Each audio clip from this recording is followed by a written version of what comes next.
గురుభ్యో నమః. మనము యోగ సిద్ధి పదం మార్గంలో యోగ సంసిద్ధికి సంబంధించిన విషయాల గురించి తెలుసుకుంటూ ఉన్నాము. ఈ విషయాలను మనము ప్రయోగాత్మక జ్ఞానంతో అర్థము చేసుకోలేము. మనము దుర్బిణితో అనగా మైక్రోస్కోప్తో వేలాది నక్షత్రాలను చూడగలిగినను మనం వాటి దగ్గరకు వెళ్ళలేము. అలాగే మన లోపాలతో కూడిన ఇంద్రియాల ద్వారా ఆధ్యాత్మిక ప్రకృతిని అర్థము చేసుకోలేము. కనుక మన ప్రయోగాత్మక జ్ఞానంతో భగవంతుని మరియు అతని ధామాన్ని అర్థం చేసుకొనుటకు ప్రయత్నించరాదు. అలా కాకుండా భగవద్గీతను విని దాని నుండి అవగాహన చేసుకోవాలి. దీనికి మించిన మార్గము మరొకటి లేదు. తండ్రి ఎవరో తెలుసుకోదలిస్తే మనము మన తల్లి మాటలను విశ్వసించాల్సి ఉంటుంది కదా. తల్లిని కాదని తెలుసుకొనుటకు మరో దారి లేదు. అదేవిధముగా భగవంతుడు ఎవరు, అతని స్వభావం ఏమిటి అని తెలుసుకోదలిస్తే భగవంతుడు అందించిన సమాచారాన్ని గ్రహించాలి. ప్రయోగం అనే ప్రశ్న లేదు. కృష్ణ చైతన్యంలో పురోభివృద్ధిని సాధించినప్పుడు మనకు భగవంతుడు మరియు ప్రకృతి అనుభూతమగును. అంతేకాకుండా భగవంతుడు మరియు ఆధ్యాత్మిక లోకము కలదు. నేను దానిని చేరుకోవాలి, అందుకు నన్ను నేను సిద్ధం కావాలి అని కూడా మనకు అవగాహన అప్పుడే మనము ఆ విధంగా అవగాహన చేసుకునే భావన చేసుకోగలం.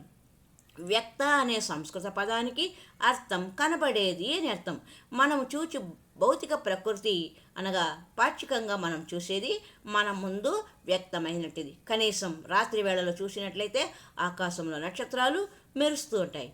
ఇంకను అనేక ఇతర లోకాలు కూడా కలవు. ఇట్టి వ్యక్త ప్రకృతికి ఆవల మరొక అవ్యక్త ప్రకృతి కలదు. వీటికి అతీతమైనది అదే ఆధ్యాత్మిక ప్రకృతి. సనాతనము, శాశ్వతము. ఈ భౌతిక ప్రకృతికి ఆది అంతం కలదు. కానీ ఆధ్యాత్మిక ప్రకృతి అది అంతం లేనిది. ఈ భౌతిక ఆకాశం మహత్తత్వంతో కప్పబడి ఉండును. ఈ మహత్తత్వము మేఘం లాంటిది. తుఫాను సూచనలు ఉన్నప్పుడు ఆకాశమంతయు పూర్తిగా మేఘాలతో నిండినట్లుగా కనిపిస్తుంది. నిజానికి ఆకాశం కొంతవరకే మేఘాలతో కప్పబడి ఉంటుంది. మనము అల్పులం. కొన్ని వందల మైళ్ళ మేఘాలు ఆవరించగానే మనకు ఆకాశం పూర్తిగా కప్పబడినట్లుగా కనిపిస్తుంది. గాలి వీచినప్పుడు మేఘాలు తొలగును, అప్పుడు తిరిగి ఆకాశం స్పష్టమగును. మేఘాల వలె ఈ మహత్తత్వానికి కూడా ఆది మరియు అంతము ఉండును. అలాగే భౌతిక ప్రకృతికి కూడా అంతము ఉండును. అట్లే భౌతిక ప్రకృతిలో భాగమైన ఈ శరీరం కూడా ఆది అంతము కలిగి ఉండును. శరీరం పుట్టును, పెరుగును, కొంతకాలం నిల్చును, కొన్నింటిని ఉత్పన్నం చేయును, చివరకు క్షీణించును.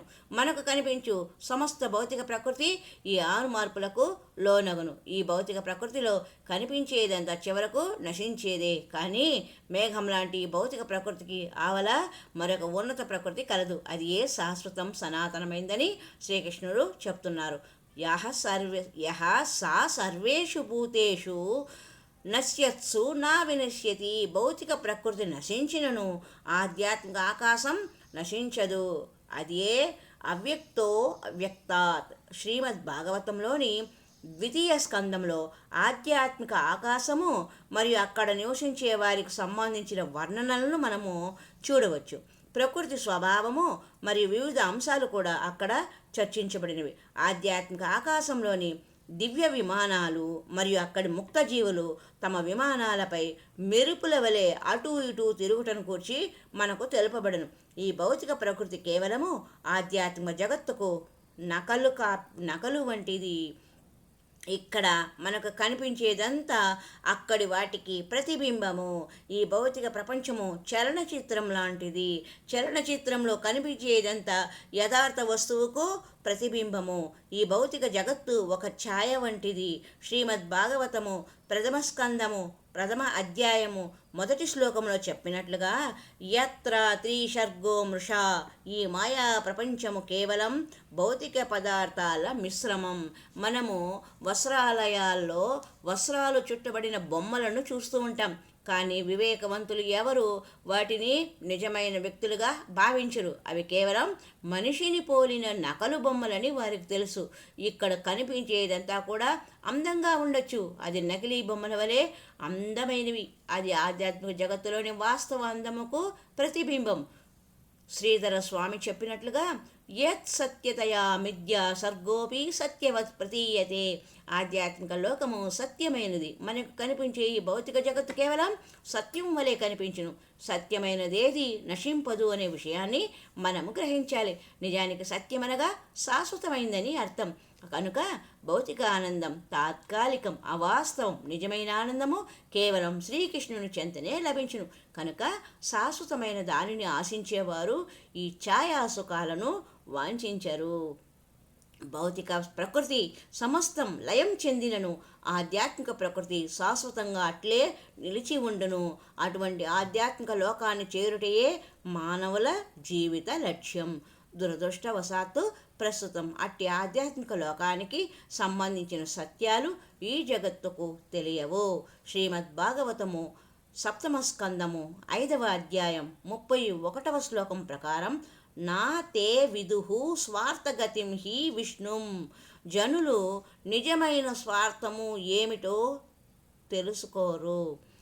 ఈ మానవ జీవితాన్ని వినియోగించాలని ఈ మానవ జన్మ అటువంటి లోకానికి బదిలీ అయ్యేందుకు ఉద్దేశించబడిందని వారు ఎప్పటికీ తెలుసుకోలేరు. ఈ భౌతిక ప్రపంచంలో ఎవరూ శాశ్వతంగా ఉండలేరు. వైదిక సాహిత్యం కూడా ఇలాగే చెబుతున్నది. ఏమని? తమసీమా జ్యోతిర్గమః, అజ్ఞానాంధకారములో ఉండకు, వెలుగులోకి ప్రవేశించుము అని. భగవద్గీత 15వ అధ్యాయం 6వ శ్లోకం ప్రకారము నా తద్భాసయతే సూర్యో నా శశాంకో నా పావకః యద్గత్వా నా నివర్తంతే తద్ధామ పరమం మమ. అట్టి నా దివ్యధామము సూర్యుని చేయగాని, చంద్రుని చేయగాని, అగ్ని చేయగాని, విద్యుత్తుల చేయగాని ప్రకాశింపబడదు.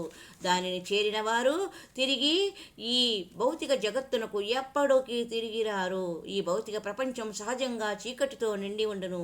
కానీ దీనిని కృత్రిమంగా విద్యుత్ దీపాల ద్వారా, అగ్ని ద్వారా ప్రకాశింపచేసుకుంటున్నాము. ఆధ్యాత్మిక ప్రకృతి దీనికి విరుద్ధంగా పూర్తిగా ప్రకాశవంతమైనది.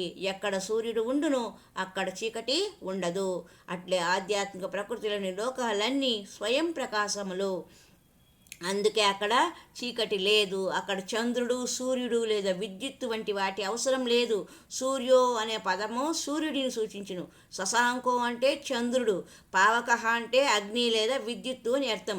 ఆధ్యాత్మిక జగత్తును ప్రకాశింపచేయుటకు అవసరం లేదు, వాటి అవసరమో లేదు. యద్గత్వా నా నివర్తంతే తద్ధామ పరమం మమ. నా దివ్యలోకము అటువంటిది.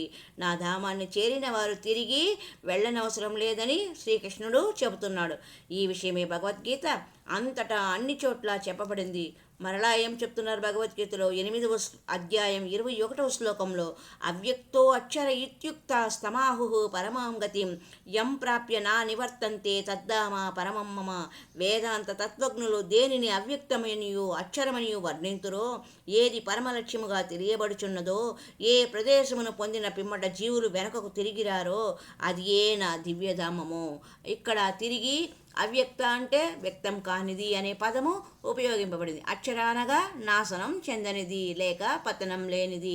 ఈ ఆధ్యాత్మిక లోకము శాశ్వతము అగుట చేత అది భౌతిక వస్తువుల వలె కాలానుగుణంగా 6 రకాల మార్పులకు గురి కాదు. హరి ఓం తత్సత్. యోగ సిద్ధి పదంలో యోగ సిద్ధి సంసిద్ధి గురించి మనం మరి అంత విపులమైన విషయాలను మరొక సంచికలో తెలుసుకునే ప్రయత్నం చేద్దాం. హరే రామ రామ రామ హరే హరే, హరే కృష్ణ కృష్ణ కృష్ణ హరే హరే, హరే రామ రామ రామ హరే హరే, హరే కృష్ణ కృష్ణ కృష్ణ కృష్ణ హరే హరే.